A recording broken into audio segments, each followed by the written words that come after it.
Here I go, here I go, here I go. Yeah, here I go, here I go. What's up, everybody? Welcome to another episode of the Take Podcast. I'm your host, Jackson Burleson, of course. In today's episode, Skylar's back on the podcast. He's got a Babe Ruth jersey on. He's What rocking the OG. dude? He's rocking the OG jersey. What's going on, brother? What's up, bro? What's up, So the man? Masters is going on right now. We got a three-way tie for first. 6 under par for Scotty Scheffler, who's the number one golfer in the world, Max Homa, and then also Bryson DeChambeau. So out of those three, I'm sure when we post this, maybe if we can get this out today or tomorrow, don't critique us because the Masters winner may have his green jacket on by tomorrow. But out of those three, right now, you're looking at the leaderboards. Who's wearing that green jacket Sunday? Scheffler is going to be the popular pick, especially coming off of back-to-back Players Champions. That hasn't happened in over 64 years. So that's a pretty impressive accomplishment for a guy that has an impeccable short game, can get up and down on His the green. swing is pure. Beautiful. It's so fluid. With his driver, oh my gosh, he crushes the ball, dude. The only thing that worries me, man, is that with Augusta, It's so unpredictable. And it's so windy right now there, too. Like, the wind the last 2 days has been, like, insane. Like, the golf ball has been moving all over the green. It's like you're putting on concrete, essentially, when you're at Augusta. and if you get out there early in the morning, you almost have the advantage if you're playing well, but you're not playing top tier because you're getting that. Because it could stick on the green. Yes, you get out there in the morning and you're playing, you're playing loose golf because you don't have to deal with the conditions. damp. Yeah, and then when It's not hot, either. yeah, and when Scheffler goes out there in the afternoon, you're talking, like you said, concrete button surfaces, 30-mile-per-hour gusts. So Dude, I think it was, like, hitting 40 on Thursday. it's just That was so wild, dude. this tournament's so unpredictable in terms of getting out there and playing at the perfect time because, yeah, you could be in the final group, Jack, and then you tee off at 2 and all of a sudden you're dealing with severe thunderstorm winds. So I'd say Scheffler as of right now out of the three, but DeChambeau has been playing well. I'll go DeChambeau for now. I like the way he's been hitting on the fairways with his irons and things like that. His putting, I know you guys, whoever's been watching the Masters, his putting has been lethal. He's been hitting some pretty long putts. He's been consistent on the greens, which is something he's actually struggled with in the past. His drive has been really good. He can hit the ball far, but is a short game good? That was the question coming in, and he's proving everybody wrong right now. I do like Max Homa, though. He did tee off with Tiger and Jason Day to start out with the tournament. He played really well, and when you play with Tiger, I mean, you got those crowds following him all day long. So to be able to play through that crowd and play through that pressure, because there's an extra pressure when you play with Tiger. So I like where the Masters is heading. It's such a great tradition in golf. You got the par 3 where the caddies get to play. All the little kids get to play. They get to shoot their shot on the greens. It's a good little time. It's a unique golf course. It's literally the Super Bowl of golf. I mean, correct me if I'm wrong, Skylar, but No. The Masters is definitely the tournament, at least the major you'd like to win. If you had to choose one out of the four, I think that's common sense. You want to win a Masters. I mean, what we were talking about with your parents the other day because they just came back. yeah, they We're were talking about the experience of just being there. You cannot find a single weed in the entire property. We're talking $1,200 gnomes. Yeah, that's insane. You go to the pro store and buy a $100 gnome, actually a garden gnome that just sits in your yard all day. And these guys are just jacket on. Yeah, for the Masters we'll pop up the difference in prices on the screen right now to just give you guys a visual of how much profit these people are making when you're sitting in an hour and a half in the gift shop line. Yeah. He said it's like Disney. The line never stops. The line never stops. That's insane to hear. And I've heard stories about that, and I'm just like, when I actually hear that from somebody, I'm like, dang. I think what's more incredible is that you got to only have, what did your mom say the other day? You can only have the Kodak cameras or Oh yeah, the disposables. Yeah, disposables. You can't even bring your phone. If you want to make a phone call, you got to go to this like actual phone booth to make a phone call, which is actually crazy. But it's honestly, I would like that because in this day and age, we're so glued to our phones, and now we get an escape route to go somewhere else and be like, okay, I don't have to worry about, texting people, or I don't have to worry about getting a notification on ESPN, someone got traded. it's just relaxing. It's part of the experience almost. You get to experience the actual golf course. You get to experience the environment. I think it's a good thing, but also they're very strict. You have to say they're very strict. They protect their brand. They really do. They do. You will pay for that content. You know what I'm saying? Like whatever content you get on that course, no, we want your arm, your leg, and your purse. Exactly. Like they don't play.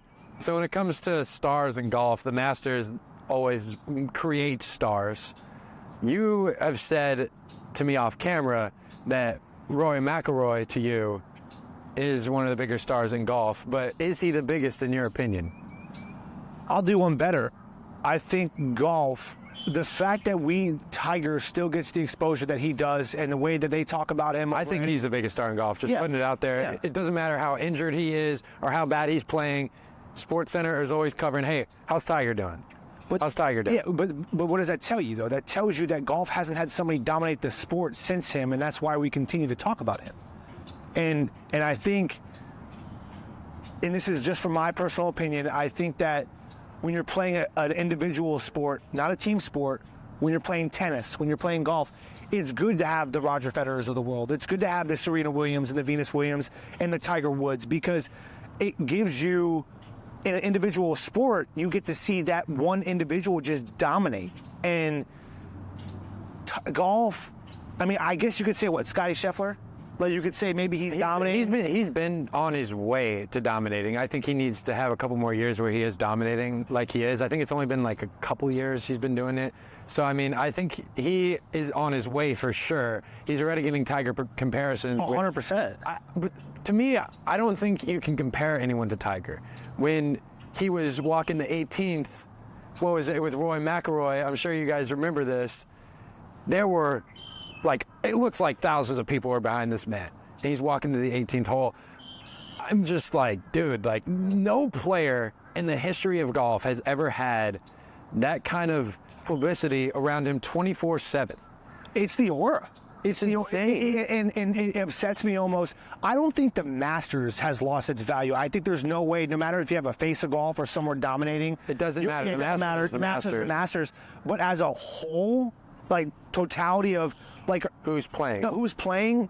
I know for a fact after the Masters, I'm not going, man, I'm stoked for the PGA Championship or I'm stoked for the U.S. Open, because you don't know who's going to win. Where when it was Tiger, it was just kind of like turning on the TV, you're Jim Nantz, and you're just seeing these incredible putts, incredible comebacks, or even dominating the sport.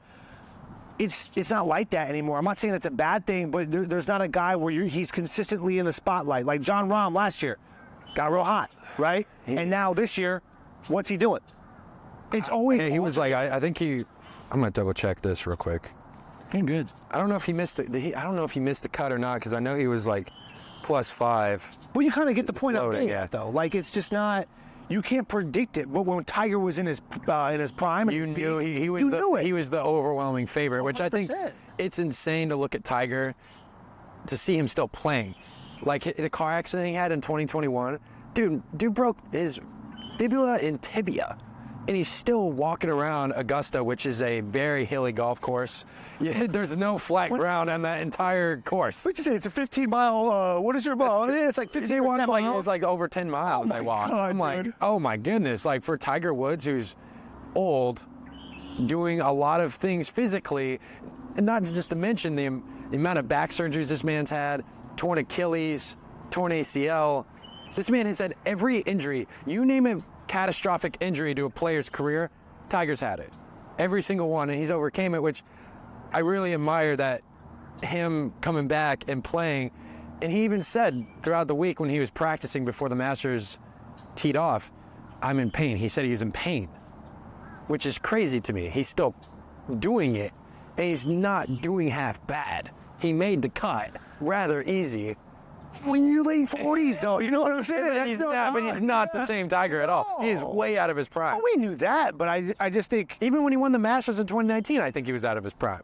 That was like 4 or 5 back surgeries later, and he still won. But when you have familiarity with the course, I think it's so huge because it's almost like a home field advantage. You don't need to have the best swing. You don't need to have the best putter or the best short game. He's got to have that finesse. You have to have that finesse, but you have to understand how to play the course. And I think a lot of the guys, now in golf, they the ability to make adjustments on the fly in golf depicted upon the course. Like, a golfer like Scheffler or a golfer like DeChambeau might have a great short game, but if the conditions, Mother Nature just Mother takes Nature over says no, sometimes. now you got to pivot, and so I think Tiger has done an incredible job at understanding Augusta, And knowing how to understanding play. how old he is, where he is in his career, because he's not trying to do anything that he out of the can't norm. do anymore. He doesn't have to outrun the bear. He just has to outrun everybody else. And I think he has, like you said, it's incredible.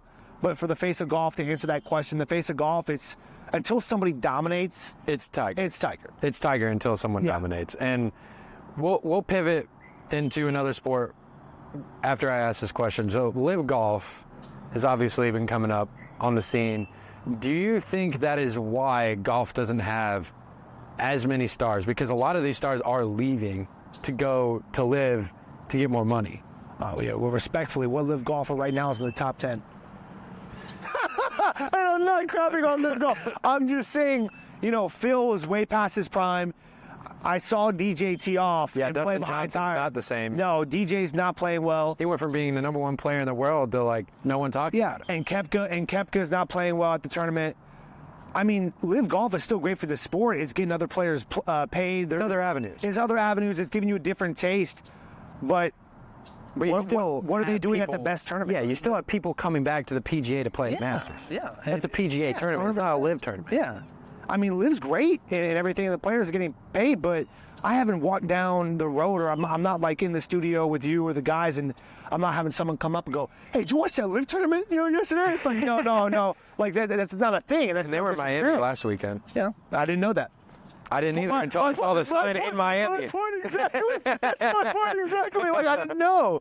So, I mean, I would like to see those guys maybe come back, because it's great. Koepka's great for golf. DJ's great for golf. Those guys, Phil's great for golf.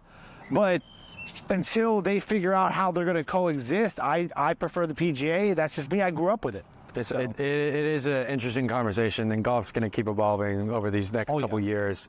Now, let's get into basketball. The playoffs are literally, I think it's like 3 days from now. The play-in, as we're recording this, starts. First of all, man, let's talk about who I got winning the chip. We'll get to your pick in a second, because I got a lot to say here.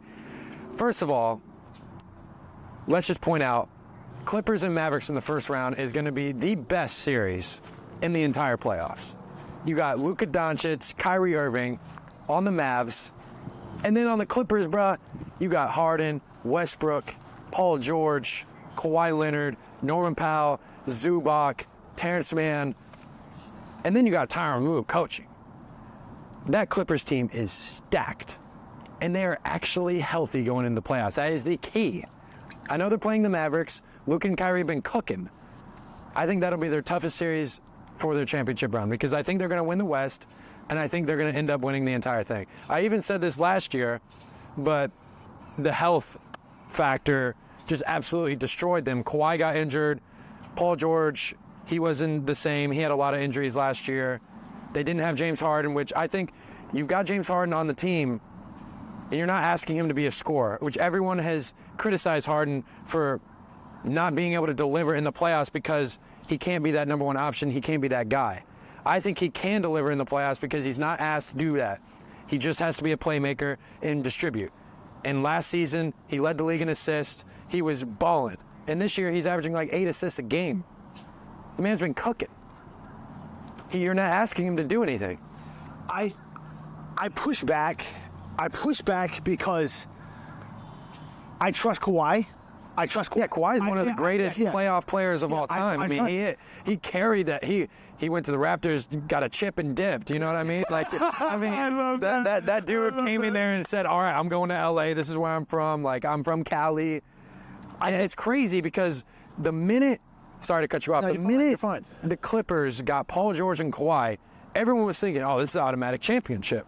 But they haven't lived up to those expectations because of health. And I think this year, since they are healthy and well rested, I think they're going to come into the playoffs ready to go this time.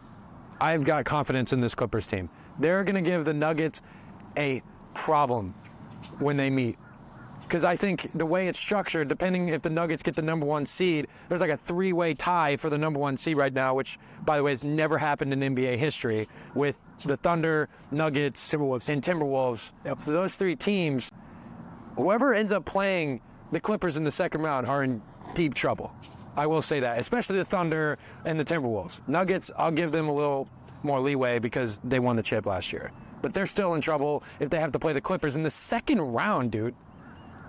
That is insane. That West is stacked.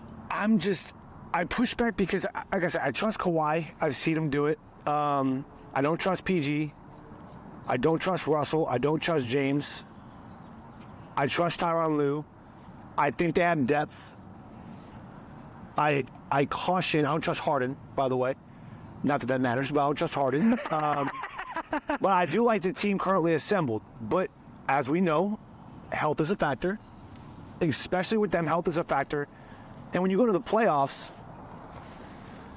the game slows down, things change, and people actually play defense. And they play defense, and also too, like they do actually play defense, but you got to play a different brand of basketball versus what you play in the regular season, and that's why I always tell people with the Nuggets, Jamal Murray in the playoffs is a completely different player than he is in the regular season. The same way Jimmy Butler is a completely different player in the playoffs than he is in the regular season. So it's really hard for me to adjust on what the angle is going to be or what the play style is going to be. But if I had to make the pick, I don't think the Clippers can get past the Nuggets.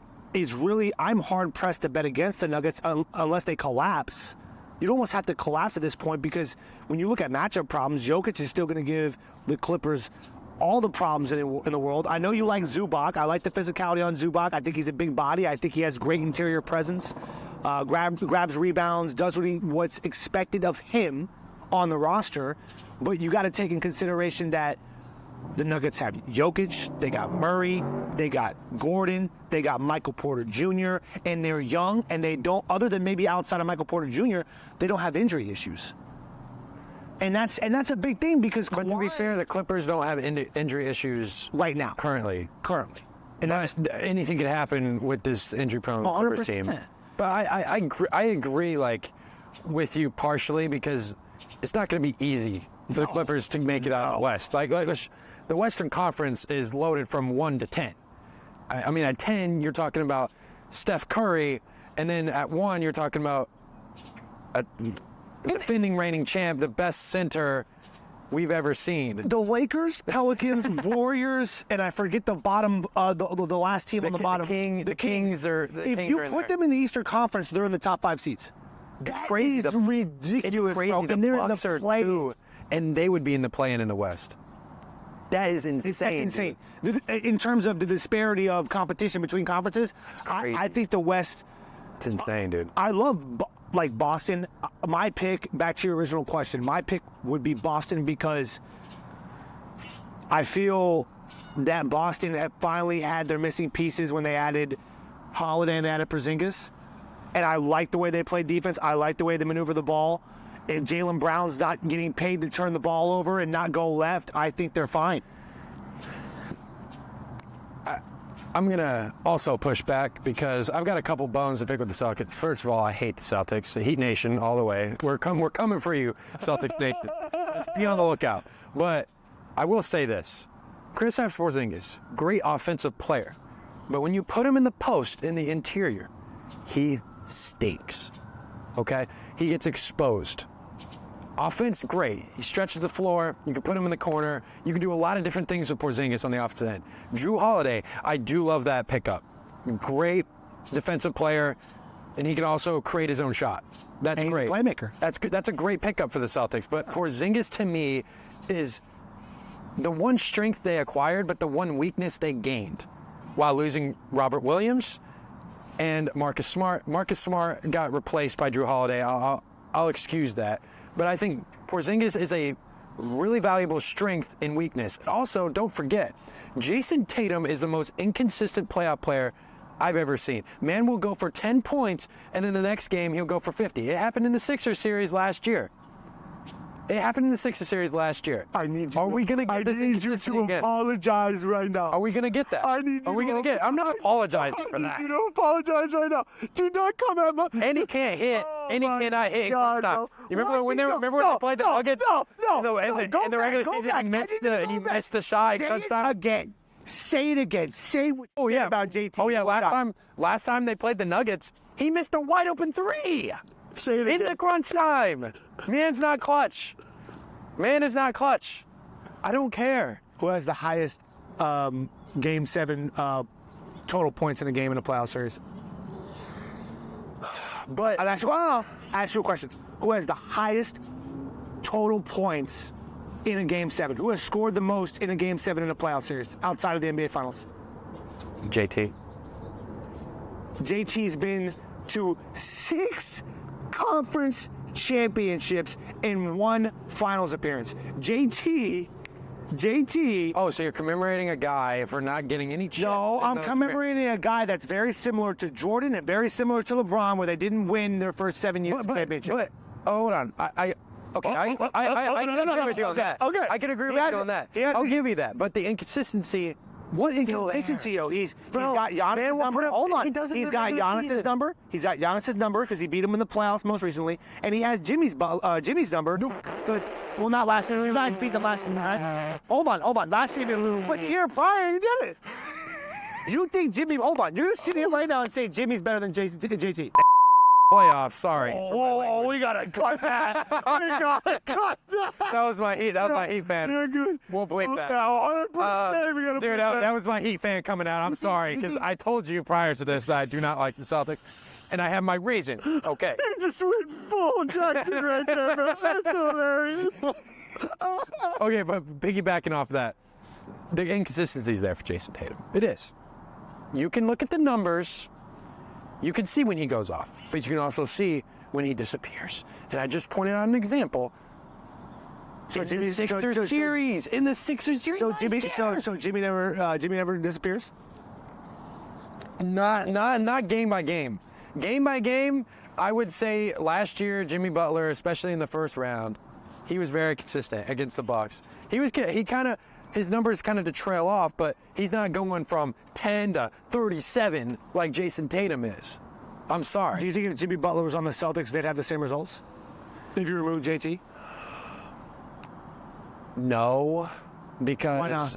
Because I think Jason Tatum and Jimmy Butler are 2 different players. That fit 2 different Jason Tatum he's a better on-ball defender at times because of his length. I think Jimmy Butler, he's a good on-ball defender as well.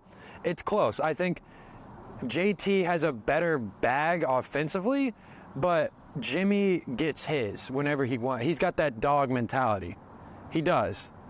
And he doesn't show it in the regular season, which annoys me so much. But I think they're 2 different players in 2 different systems. Yeah. Boston lives ride or dies on the 3-point line. The Heat are about hustle, defense. They're a very well-disciplined team.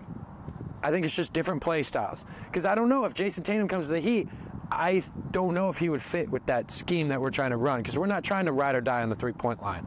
We're trying to be physical. We're trying to put the ball inside, get Bam in the mid-range. Because Jimmy is not the focal point of the Heat offense. The Heat offense runs through Bam Adebayo. At the end of the day, even though he may not be the number 1 option in the playoffs, that offense flows around Bam Adebayo. So I think it's just different situations. It's close, but I think JT is a better player.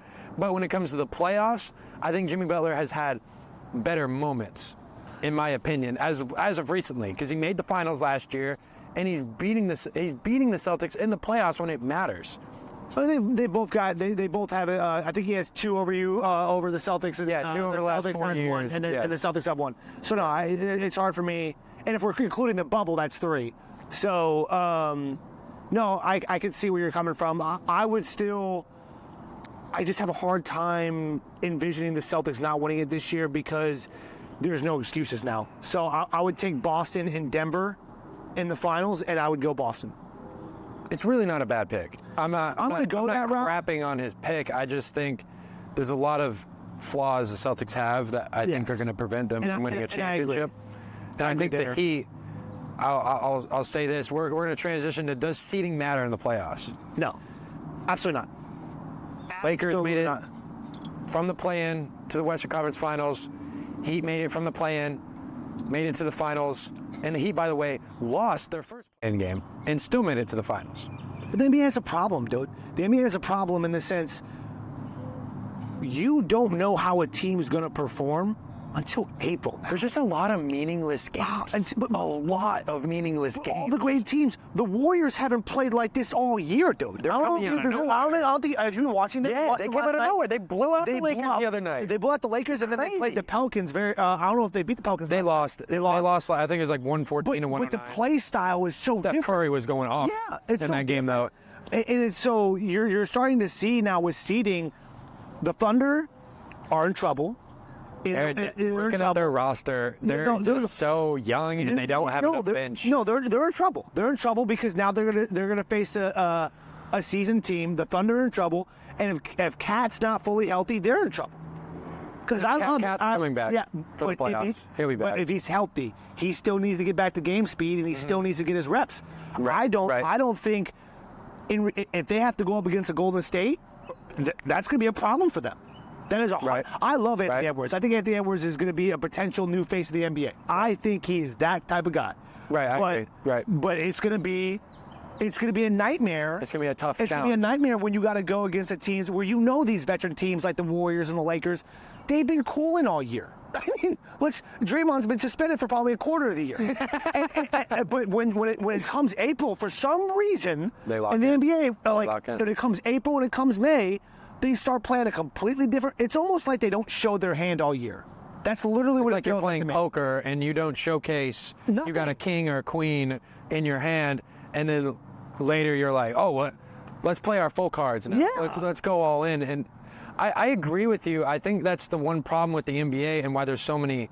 I think they need to shorten the season, and we've agreed with this off camera as well. I think 82 games is just too many. I mean, maybe lower it to like 65. Subtract, or do something where they lock in before the All-Star break. I don't care what you have to do, but we're used to because you see the type of basketball that happens in April. It's better content. It's a better product. For some, they need to find a way. I think they tried to do that with the in-season with the in-season tournament, but it's too early. The placing of it was too early. If you put the in-season tournament before the All-Star break, that's a perfect spot to have the in-season tournament. And you got guys going 2 months before the playoffs even start. And I think they also try to correct it by saying you can't win awards unless you play a minimum of this amount of games. Yeah. And I think the players, in terms of where the power lies, I think what the players did this year, Jack, and I want to talk to you about this, and I didn't get the chance to talk to you about it. It was almost like, oh, you want us to play 65 games? That's cool. Well, if all these stars are getting hurt, are you really going to give it to that guy? You know what I'm saying? Like it's a bad look for the NBA, right? If all the big players sit out 15 to 16 games and they miss that cutoff, and then all of a sudden someone and I'm not trying to be disrespectful, so give me a player that is borderline MVP. Then you think borderline. You wouldn't give it to him. Jalen Brunson. You'd have to give an MVP award because he played all the games. So like a Brunson or De'Aaron Fox. I love those players. Or SGA. I love those players. They're great, but they're not the most valuable player in the league. And so that's where I don't know how you get them to lock in before the All-Star break. It's so weird because I just feel like constantly in the NBA there's a switch that you can turn on, but there's also a switch you can turn off. And I feel like a lot of these star players, they turn that switch back and forth. It's like turning on a light bulb off and on constantly. You're just like, oh, well, I can turn this light on whenever I want, but I can also turn it off whenever I want. And in the regular season, that's what they do. And then when it comes playoff time, they're like, oh, well, maybe I should turn on this light whenever I think, because why not? It's time. It's time to see out of the dark. It's a stupid analogy, but it's so true. It's getting to the point now where if playoff basketball is the only thing that's enticing me to get hooped up for the NBA is a long season. It's a long, long season. And I love basketball. You love basketball. And so when the only time I get excited about it is the playoffs, it becomes, I don't want to say agitating, but it's very frustrating because, wow, you haven't played like this all year. You know what I mean? Like, I saw Draymond and Clay the other night. I'm like, wow, I haven't seen this all year. And you deprived this great basketball from me since October, dude. Like, I don't get to see this until May? Stop it. Please stop it. Yeah. And it's just not fun for me, but also, again, I'm not trying to be pessimistic, but it would be nice. Because watching the NBA, and even because I watch most of the Heat games, and I just can't, I get so frustrated because it's like they don't do that in the playoffs. They don't play that way in the playoffs, as you were mentioning, and you're just like, Because they lock in. because then you're just, because as a fan, like during football season, which we're going to talk about Yeah. a little bit, the draft and things like that, you get locked into those 17 games as a fan. But when there's 82 games, and even with baseball, there's 162, you have a hard time as a fan getting locked in. Imagine how the player feels. Like, you got to look at it from both of those perspectives, which I think is interesting. Now, let's transition out of the NBA because we could talk about this all day, clearly. Bro. Actually, we're going to stay in the NBA for a second. Bronny James just declared for the draft. He just declared for the draft after averaging 4 points a game at USC, but he's still maintaining his college eligibility, entering the transfer portal, things like that. The thing about Bronny to me is they're raving about his defense, which I see it, but I don't think he's ready offensively. And he hasn't been the man one time in his basketball life. AAU, you look at that. Who was the best player in the Blue Chips when he was there? Mikey Williams. Even at Sierra Canyon, who was the best player there? Cassius Stanley. Those guys, even at USC, Isaiah Collier, best player on his college team. Bronny has never been the best player on one basketball team in his entire life, which is why I think he needs to stay another year in college and not go to the NBA, because he needs to figure out what it's like to be the man, what it's like to have an offense generate through you. I just don't think he's ready. I think the biggest problem, I agree with you, I don't think he's ready. I think the biggest problem, or the biggest question mark that I'm always going to have now is if he doesn't go into cardiac arrest and he doesn't, because do your research, right? Google this up. When you go into cardiac arrest, you want to talk about your conditioning, your stamina. If my conditioning and stamina is here, Jack, and I've been working out every day my whole entire life, whatever the case may be, the moment that happens and you almost die, it's almost like not working out. Back up. Well, it's almost like you're not working out for a year. That's essentially what happens. Like the moment you go into cardiac arrest, all that great shape you were in, with your body, your stamina, it's gone. That's what happened with Sharif O'Neal. Yeah. And so the problem becomes is, A, does he play like this if that doesn't happen, right? Because that's a fair question. That's not a ridiculous hypothetical to ask, because I think it's a little bit ridiculous that, A, he would even consider opting into the draft. I think it's ridiculous. I really do. Not from a talent aspect, but in terms of game film. What am I watching in college that's in... I'm sorry, we laughed about this off camera the other day. The one B-roll I got of Bronny at USC is a chase down block and a step back three. And it's the same two videos. The rest of it, you don't really got that much game film. And also, he's coming off the bench. And so... I can't remember how many games. He started a few games, but not many. It's just, I would much... A move for him, I feel, would be if he does go that route and he wants to get some cheddar, get some money, then go to the G League. Play in the G League for a while, because if you can't compete with those guys, right, you ain't damn sure are not going to compete with the guys in the NBA. So maybe if he wants to go that route, that's fine. I don't know where you transfer out of USC. I know exactly where he transfers. Arkansas. That's where John Calipari is. I think he transfers there. If he goes 100%. there, it's a great fit, but you got to go somewhere where you're going to get great coaching and great competition. John Calipari is a Hall of Fame coach. 100%. He's produced NBA talent, which let's get into the Calipari. Since we're naturally organically flowing here. I personally think John Calipari and Bronny James would be a good mixture of basketball minds, because Bronny James, regardless of how we see his game film, his IQ is there. His IQ is there. He can pass the basketball. The muscle memory is absolutely. Yeah, he's 100%. there. He's there. I mean, he's around LeBron James, one of the greatest basketball minds we've ever seen.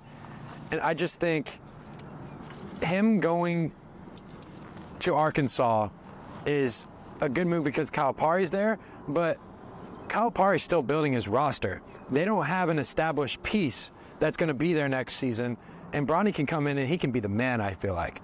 If he stays there 1 year, I think Calipari can if he really, jumps now. If he jumps now. He has to do it now, and I think the one-and-done method can apply.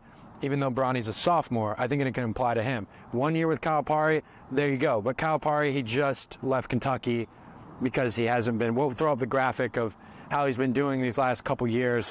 2021, he didn't make the tournament. 2022, he lost to St. Pete's in the first round. 2023, he lost the second round. And then this year, he got Jack Golicki dropping 10 threes on his head from Oakland. I mean, it's been an anomaly. That's an anomaly. That doesn't happen 9 times out of 10. But the fact that it's been happening the fact that you lose to a seed, 14 and a 15 seed in a span of 3 years, that's a problem. That's a problem. In your opinion now with the state of college basketball, Jackson, what do you consider outside of UConn? Outside of that dynasty or that back-to-back championship, what's a success for a coach now? Because you know with the NIL, you know with the stipulations, the best players who play men's basketball aren't even going to play in the NCAA. Let's call it what it is. So as a head coach, when your hands are tied, right, because his hands are tied in terms of the level of talent you bring in, you can't develop culture anymore. Culture's not a thing anymore. You can't groom these players anymore because they're only one and dones. So in reality, unless you're UConn, Gonzaga, or these teams that keep guys for a while, why are we in a fight? Regardless if he's winning national championships or not, if he's winning games in the NCAA, I would take that. If he's winning games, I would take that because it's so hard. You're not going to do what you did in the 90s, early 2000s, in the 70s and the 80s. That's gone. That is gone. You're not going to get that anymore. So if we're going to fire Calipari, or they didn't fire him, but they parted ways mutually. Yeah, parted ways mutually. But if I had to choose Arkansas or Kentucky, Yeah, that's an obvious answer. You're choosing the blue blood school who has all this reputation. But you see what I'm saying? Yeah. Like, the thing is, I think, to answer your question about, like, what is a successful season for a college coach, to answer your question, I mean, I think you can go a bunch of different ways with this. Elite Eight, or even making the tournament. I mean, I'll scratch Elite Eight. I'll just say making the tournament. I think it's a successful season. But also, I think producing NBA talent is also a successful season. John Calipari, when he was at Kentucky, he produced 34 first-round picks.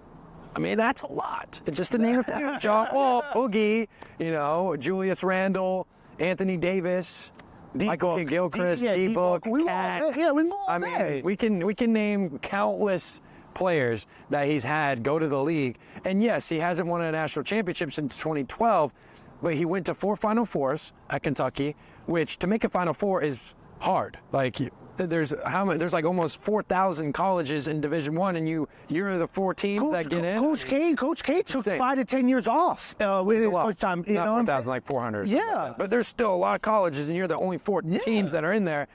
But I think Calipari going to Arkansas, I just think it's because he doesn't live in the same era that he came up as a coach. Him going to a new program, he almost has to get a player like Bronny James, where you got a guy with a big name with NBA potential, and he's already been a draft prospect.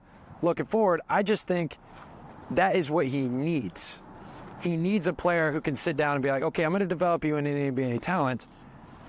That's what Calipari has to have. And it's just a tough blow when you got a program like Kentucky and you're losing to these mid-major schools in the NCAA tournament. Look at the tournament history, Jack, in the past 2 years. I mean, FAU was in the championship game last year. 2 16 seeds have won. Yeah. San Diego State. And the point I'm trying to make is those guys, if the schools like that now are getting in more often than none, then you're starting to recognize that with the ability to hop in the transfer portal, with the ability to get paid for your name, image, and likeness. In reality, every year in men's basketball, you don't have a favorite. There's not a favorite. It's just like I guess it's a potential based, like you get, if you have to bank on your recruiting, but now you can go to the transfer portal to get your recruitment. So, I mean, it's both avenues, the same with college football. You see what I'm saying? Yeah, You see yeah. what I'm saying? Like, Yeah, it's a weird point in college basketball. Him getting pushed out, it's like Kentucky fans are like, oh yeah, we don't win championships. It's like, dude, stop it. Like, You guys were a 3 seed in the tournament. yeah, like you think That's good. You think that's bad? That's fine. When you get the next guy who can't recruit like that, then you're going to have a lot of issues winning games consistently, and they're going to find out this year. And you're going to be wondering, like, why are we not getting these 5-star recruits? I mean, DJ Wagner, he didn't show up in the tournament, but he was a 5-star recruit. So, I don't know. I think Calipari, he's a face that you can go, okay, I trust him to get me where I want to be, and that's the problem. Let's get in another great coach, Dan Hurley. He led his UConn Huskies to a back-to-back championship. Let's talk about how impactful that is. He went back-to-back. First team to do it since Florida in 06 and 07 with Joakim, Al Horford. They're the 8th team in history of the NCAA tournament to go back-to-back. I mean, we're talking about John Wooden's UCLA Bruins with Kareem when they won countless championships in a row. It wasn't even back-to-back. They went back-to-back. It went in infinite years. And then Duke with Christian Laettner. Those teams, that's the bracket we're putting this UConn team in, but when you look at the talent on the floor, Donovan Clingan is the best player on the floor, and he is not a first-round talent in my eyes, which is crazy for a back-to-back champ. What does that tell you about? Hold on, though. Now you're digging in a bag of worms. What does that tell you about the competition in Division I basketball? I don't think UConn competes with the Torian Green, Lee Humphrey, Corey Brewer, Joakim Noah, and Al Horford. No. That team's getting mopped with the Gators team. They're getting mopped. They're getting mopped with those Duke teams. They're getting mopped with those Kentucky teams. They're getting mopped with. They're absolutely getting mopped with those UCLA teams, because I don't know anybody on UConn that's guarding Kareem. Period. And then, I'm not taking away, because when people watch content, they're like, "Oh, these guys just crap on these teams." Well, no, I'm not crapping on them. It's a success. They've won back-to-back. But you beat a Purdue Boilermaker team, and your best player on that team was a 7-foot center that can't put one post move to memory.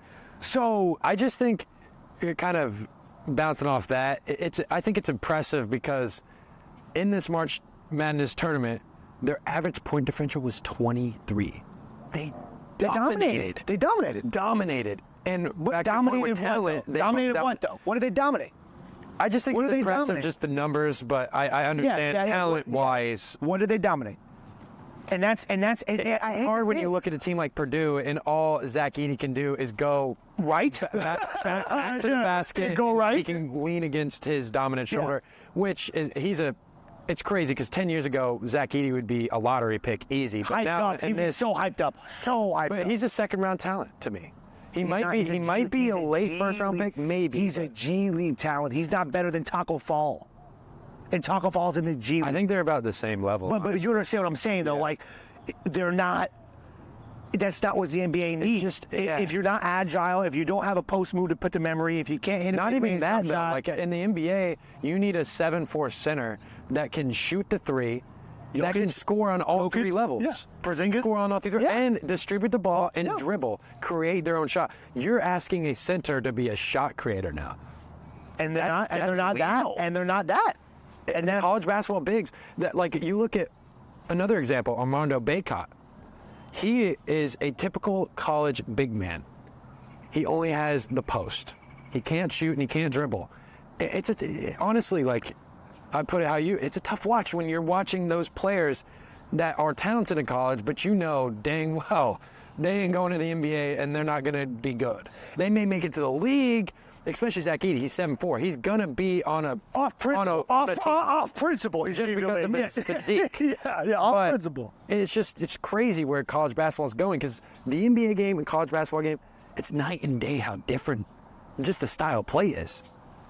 It's concerning because you don't. When I pull up clips with Caitlin Clark, and I make the statement of, man, that's the best college basketball player, men's and women's. And then I get the pushback of, well, and without getting political about it, but just understanding what we all know is common knowledge, right? And you get that pushback. It's like, show me somebody in college basketball on the men's side that plays like her, because that's exciting. That is a ticket you're willing to pay for. I would stay away from the better players like men's and women's, because it's just different styles of play. Oh, it's different styles of play, but I'm talking about entertainment. Caitlin Clark, college basketball period, was the biggest star in college basketball this year. Easy. Like the ratings on the women's national championship were higher than the men's this year. And the tickets were more expensive. That's never happened. Tickets were more expensive. That's what I thought to be outstanding. Caitlin Clark had an average admission price of at least $135. That's crazy. Her tickets sold out the Iowa. Their tickets sold out the year after the March Madness last year. It's impressive. But you just don't have guys in the NBA or in the college basketball. I'm not watching them going, man, that was an icy post move, or go, man, that was an icy jump shot. It's just not, like you said, man. If you want to go find the best basketball players in the world, go turn on the G League. Go to Europe or go turn on the G League, because that's where they're hiding. Go to the Euro League. Yeah, that's where they're hiding. Go to Australia. That's where they're hiding, and it's upsetting. But unless the NCAA does something to make it more enticing to either stay in college or come play college basketball, you're going to continue to have this problem. I think it's just crazy, because I think they made it more enticing. I just don't think people want to play in college basketball. For what? You can make money off your name, but they pleased everybody, and then when everyone's pleased, it's not enough. That's kind of what I think about that. But man, I think this is gonna do it for the Take Podcast, dude. This has been a good episode, bro. We covered a lot. This is Skylar Blaine, of course. I'm your host, Jackson Burleson. You guys have been listening to another episode of the Take Podcast. Peace out. Talk to me, baby. Talk to me nice. I'm from another world, baby, yeah. Broadway paradise. They think I'm way too cold, cause I put my heart